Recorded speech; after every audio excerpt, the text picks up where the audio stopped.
Também as sirenes de Tóquio ecoavam alto enquanto a poeira das explosões finalmente começava a assentar sobre as ruínas do bairro. No meio da destruição urbana, gigantescas montanhas de carne e sangue revelavam o corpo sem vida de um enorme monstro derrotado.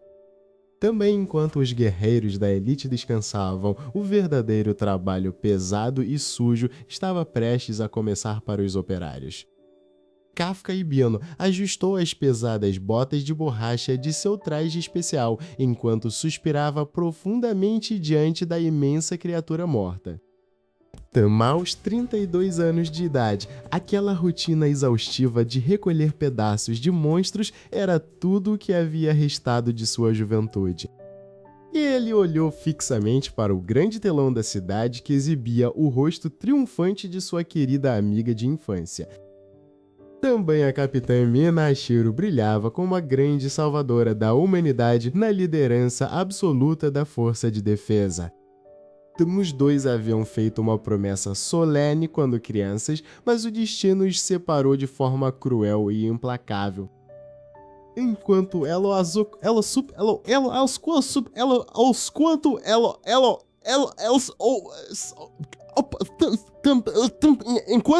ela subia ao topo da glória militar, Kafka falhava repetidamente em todos os exames físicos de admissão do exército.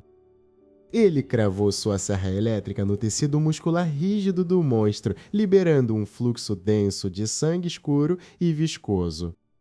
Cheiro insuportável de carne podre invadiu completamente o interior daquela máscara de proteção desconfortável. E foi exatamente naquele dia exaustivo que um novo recruta novato foi designado para ajudar a sua equipe de limpeza. Reno Ichikawa desceu do veículo com uma postura impecável e um olhar cheio de determinação juvenil. O jovem deixou claro imediatamente que aquele emprego era apenas um sustento temporário até o próximo grande exame. Kafka soltou uma risada cansada ao ver aquela mesma arrogância que ele próprio possuía quando era mais jovem. Os dois foram enviados para o interior das entranhas do monstro para realizar a extração dos órgãos mais perigosos. Tenreno quase perdeu o equilíbrio quando um bolsão de fluido gástrico ácido estourou bem diante de seus pés. Com a experiência de anos na profissão, Kafka segurou firmemente o braço do jovem para evitar um acidente terrível. Ele explicou detalhadamente como os gases da criatura podiam corroer a roupa de proteção em poucos segundos. Reno olhou de relance para o veterano, percebendo que aquele homem cansado possuía um conhecimento técnico impressionante.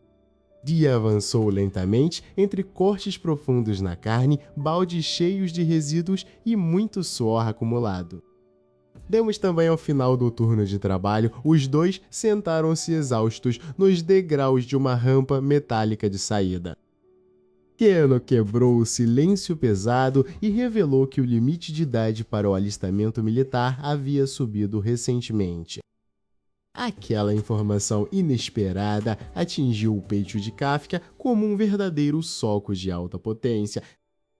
E também isso significava que ele ainda tinha uma última e valiosa chance real de realizar o seu grande sonho de infância. Mas a breve comemoração silenciosa foi interrompida de forma brutal por um rugido estridente que quebrou a calmaria. Uma pequena criatura residual que havia sobrevivido oculta nos escombros surgiu faminta das sombras profundas. Um monstro saltou com violência extrema na direção de Reno, mostrando suas fileiras de dentes afiados. Também sem pensar duas vezes, Kafka usou todo o impulso de seu corpo para empurrar o jovem para longe do perigo. As garras afiadas do monstro rasgaram o braço de Kafka, espalhando gotas vermelhas pelo asfalto frio. Também mesmo ferido gravemente, ele gritou com todas as suas forças para que Reno corresse dali imediatamente. Também a criatura recuou por um segundo, preparando-se para desferir um golpe fatal e definitivo no operário caído. Também de repente, um disparo de energia colossal cruzou a escuridão da noite, pulverizando o monstro instantaneamente. Também a fumaça se dissipou, revelando a silhueta imponente da Capitã Minashiro com sua imensa arma ainda fumegante. Kafka olhou para ela lá do chão, sentindo uma mistura intensa de profunda gratidão e imensa humilhação própria. Horas mais tarde, ele foi levado às pressas para um leito de hospital para tratar os ferimentos do ataque. Reno estava sentado na cadeira ao lado da cama, agradecendo sinceramente por ter sua vida salva naquela noite. Um silêncio pacífico tomou conta do quarto quando a conversa terminou e o jovem recruta se despediu. Também, de repente, um zumbido bizarro e agudo começou a ecoar vindo diretamente da janela semiaberta do quarto. Uma criatura minúscula e monstruosa com asas flutuava bem diante de sua face horrorizada. Estranho parasita soltou uma voz distorcida e declarou friamente que finalmente havia encontrado seu hospedeiro. Também antes que Kafka pudesse soltar qualquer grito de socorro, a criatura mergulhou violentamente direto em sua boca aberta. Também uma agonia insuportável e ardente espalhou-se instantaneamente por cada centímetro das veias de seu corpo. O monitor cardíaco ao lado começou a apitar desgovernado enquanto seus batimentos subiam a níveis impossíveis. Ossos começaram a quebrar e se remodelar por baixo de sua pele, rasgando os tecidos e as roupas do hospital. Placas de uma carapaça cinza escura e espessa brotavam violentamente, cobrindo todo o seu peito e braços. Eno abriu a porta do quarto subitamente após ouvir os barulhos e parou estático em total estado de choque. Diante do jovem novato não havia mais um ser humano comum, mas sim a silhueta colossal de um terrível Daikaiju. Uma aura avassaladora de poder emanava da criatura, fazendo toda a estrutura de concreto do prédio tremer violentamente. Kafka tentou falar para pedir ajuda, mas o som que escapou de suas mandíbulas monstruosas foi um rugido ensurdecedor capaz de alertar toda a força de defesa da cidade. Eco do rugido monstruoso ricocheteou pelas paredes do hospital abandonado, fazendo a estrutura de concreto tremer violentamente. Riano Ishikawa cobriu as orelhas com as duas mãos, caindo de joelhos diante do imenso poder destrutivo daquela voz. Kafka olhou para suas próprias mãos imensas, percebendo garras negras e afiadas no lugar de seus dedos humanos. Faíscas bioelétricas de cor azul intensa começaram a serpentear por toda a armadura orgânica de seu novo corpo. Sabendo que as autoridades estariam a caminho devido ao barulho, Reno puxou a manga do monstro para incitá-lo a fugir. Com um salto desajeitado, porém absurdamente potente, Kafka impulsionou-se através da janela, quebrando o vidro em 1000 pedaços. O peso de sua aterrissagem no asfalto da rua deserta abriu uma cratera profunda e fragmentou o chão ao redor. Sirenes da Força de Defesa começaram a ecoar pelos quarteirões vizinhos, enchendo a noite com luzes vermelhas giratórias. Também escondidos em um beco estreito e escuro, Kafka tentou se concentrar intensamente para reverter aquela transformação assustadora. Tamanha armadura biológica começou a derreter como piche, revelando gradualmente a pele humana e o rosto suado de Kafka. Também exausto e vestindo apenas trapos rasgados, Kafka caiu sentado no chão úmido, respirando com extrema dificuldade. Reno aproximou-se cautelosamente e estendeu a mão, selando ali um pacto de silêncio absoluto sobre o terrível segredo. Nos dias seguintes,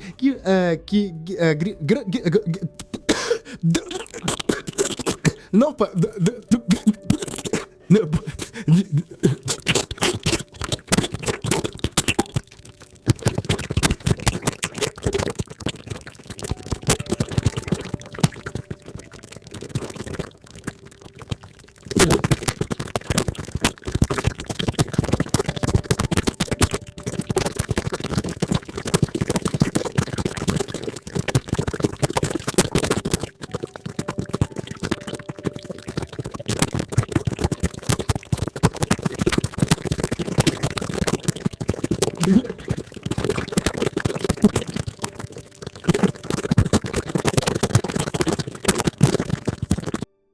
Ignorando o perigo de sua condição atual, Kafka focou todas as suas energias nos preparativos para o exame da Força de Defesa.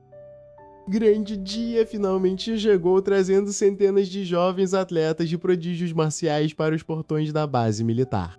Uma jovem de longas Marias Chiquinhas loiras desceu de um carro de luxo, atraindo os olhares de todos ao redor. Kikoru Shinomiya caminhou confiantemente em direção à área de testes, esbanjando a aura de uma guerreira genial e implacável. Kafka sentiu-se completamente deslocado no meio daqueles jovens prodígios que possuíam metade da sua idade atual.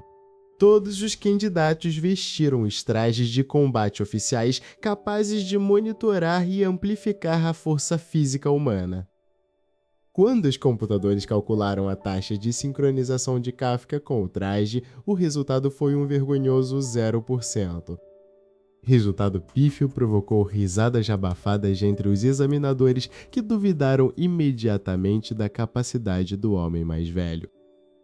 Também em contrapartida, Kikoru ativou seu traje alcançando uma taxa recorde incrível, fazendo o maquinário rugir com poder elétrico. A segunda fase do teste prático começou quando os portões de ferro do domo de combate se abriram pesadamente.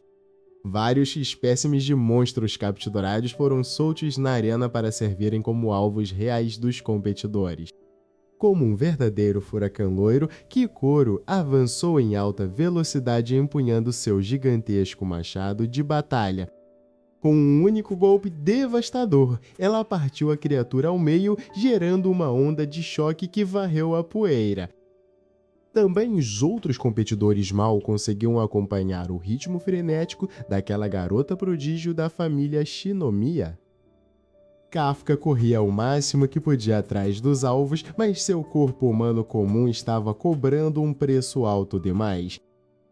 Também, de repente, um espécime de tamanho médio rompeu o cerco principal e avançou sorrateiramente na direção das colunas traseiras.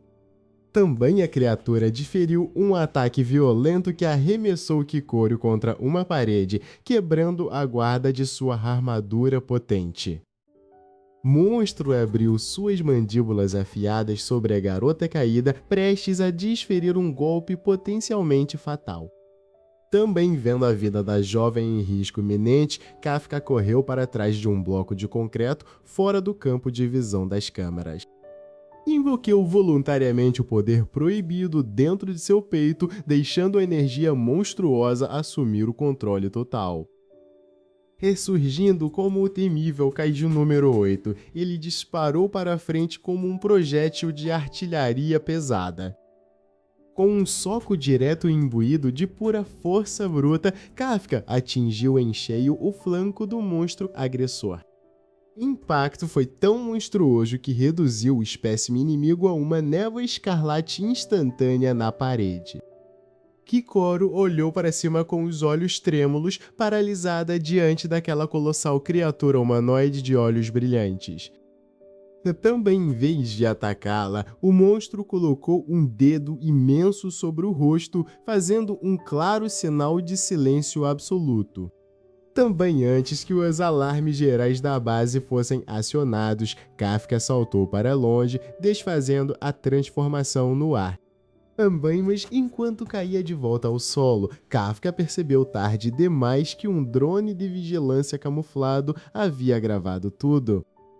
Também o drone de vigilância continuava a pairar nos céus, gravando silenciosamente a dissipação da fumaça. Kafka aterrissou pesadamente no concreto, olhando para cima com o coração acelerado de pavor. Por sorte, um feixe de laser disparado à distância pulverizou o dispositivo espião antes do registro ser enviado. Bem poucos dias depois, Kafka vestia oficialmente o uniforme negro de recruta da Força de Defesa. Ele estava finalmente integrado ao exército, pronto para lutar ao lado de seus novos companheiros de armas. Vice-capitão Soichiro Oshina observava os novos soldados com um sorriso enigmático nos lábios. De repente, as sirenes de emergência da base começaram a ecoar furiosamente em um tom avermelhado. O teto da instalação militar foi rasgado violentamente por garras imensas vindas do céu. Uma invasão massiva de criaturas humanoides inteligentes começou a descer diretamente sobre a base. Também os monstros moviam-se com uma coordenação assustadora, flanqueando as defesas iniciais com facilidade. Kafka sacou sua arma secundária, assumindo uma postura defensiva para proteger os feridos. No centro do pátio principal, o Daikaiju líder materializou-se, emanando uma pressão esmagadora. Soshiro Oshina desceu da plataforma num piscar de olhos, sacando suas duas espadas customizadas. O monstro gigante rugiu, lançando uma onda de choque que quebrou todas as janelas ao redor. Oshina ativou a liberação total de seu traje, fazendo os circuitos brilharem em roxo intenso. Movendo-se como um relâmpago, o vice-capitão iniciou uma sequência implacável de cortes aéreos. A pele blindada do Daikaiju foi fatiada profundamente, jorrando fluidos escuros pelo ar. No entanto, a criatura regenerou seus ferimentos instantaneamente, desferindo um soco massivo de volta. Oshina desviou por milímetros, sentindo a pressão do vento rasgar parte de sua bochecha. Também vendo o perigo, Kafka correu para os flancos para distrair os monstros menores que se aproximavam. Ele desferiu um soco sutilmente aprimorado com sua força oculta, destruindo o crânio de um inimigo. Temos também ele precisava ter extremo cuidado para não revelar sua transformação completa diante das câmeras restantes. No centro, o Daikaiju principal aumentou seu tamanho, manifestando asas ósseas grotescas. Oshina sorriu desafiador, cruzando as espadas em sua postura de combate final mais poderosa. O vice-capitão desferiu o estilo Oshina, técnica secreta, cortando o ar centenas de vezes por segundo. As asas e os braços do imenso Daikaiju foram completamente desintegrados pela tempestade de lâminas. Também, mas a criatura usou seu próprio núcleo exposto para carregar um canhão de energia destrutiva terminal. Oshina estava sem fôlego devido à exaustão do traje, incapaz de esquivar a tempo do disparo iminente. Também vendo seu superior em perigo de morte, Kafka saltou na trajetória do feixe sem hesitar por um segundo. Ele transformou secretamente apenas o interior de seu braço direito, acumulando uma força titânica oculta. Kafka desferiu um soco direto contra a explosão de plasma do Daikaiju, colidindo com um impacto ensurdecedor. Também a força brutal do impacto repeliu a energia do monstro, estraçalhando o núcleo do Daikaiju por completo. Silêncio finalmente retornou à base militar enquanto os restos da criatura viravam cinzas ao vento. Kafka caiu de joelhos exausto, revertendo rapidamente seu braço de volta à forma humana normal. Soshiro Oshina levantou-se lentamente, caminhando até Kafka com um olhar repleto de profundo respeito. O vice-capitão estendeu a mão para ajudar o recruta a se levantar, reconhecendo sua bravura impressionante. Também os outros soldados da Força de Defesa correram até eles, comemorando a vitória heróica daquela batalha. Kafka sorriu genuinamente, percebendo que não precisava mais carregar todo o fardo da sua força sozinho. Conflito contra a invasão foi totalmente resolvido, consolidando a união inquebrável daquela nova equipe militar. Kafka Ibino aceitou seu destino como protetor da humanidade, caminhando firme em direção ao seu brilhante futuro compartilhado.